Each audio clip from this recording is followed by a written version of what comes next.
حدیث نمبر 4977۔ حضرت رافع بن خدیج کہتے ہیں میں نے عرض کیا یا رسول اللہ کل ہم دشمن سے مقابلہ کریں گے اور ہمارے پاس چھریاں نہیں ہیں۔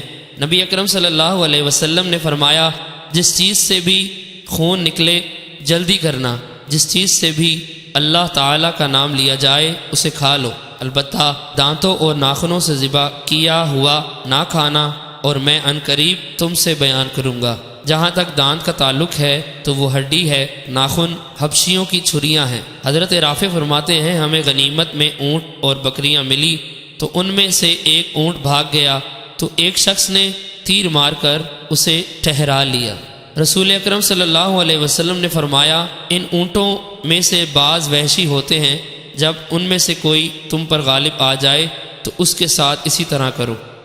حدیث نمبر 4978۔ حضرت رافع بن خدیج رضی اللہ عنہ سے مروی ہے، فرماتے ہیں ہم ذوالحلیفہ کے تھامہ مقام پر رسول اکرم صلی اللہ علیہ وسلم کے ہمراہ تھے اور ہمیں مال غنیمت میں بکریاں اور اونٹ ملے۔ لوگوں نے جلدی سے ہانڈیوں میں ان کا گوشت چڑھا دیا۔ رسول اکرم صلی اللہ علیہ وسلم نے ان دیچکیوں کو الٹنے کا حکم دیا، پھر آپ نے 10 بکریوں کو ایک اونٹ کے برابر قرار دیا۔ اس کے بعد حسب سابق روایت ہے۔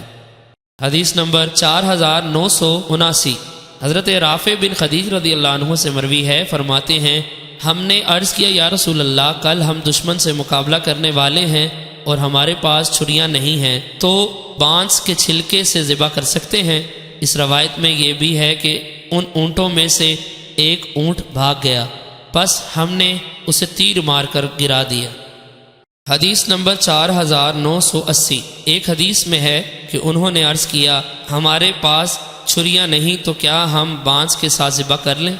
حدیث نمبر 4981۔ حضرت رافع بن خدیج رضی اللہ عنہ سے مروی ہے، انہوں نے عرض کیا یا رسول اللہ کل ہم دشمن سے مقابلہ کرنے والے ہیں اور ہمارے پاس چھریاں نہیں۔ اس کے بعد حسب سابق حدیث ہے، البتہ اس میں یہ نہیں کہ لوگوں نے جلدی جلدی ہانڈیاں چڑھا دی اور آپ کے حکم سے ان کو الٹا دیا گیا، باقی تمام واقعہ ہے۔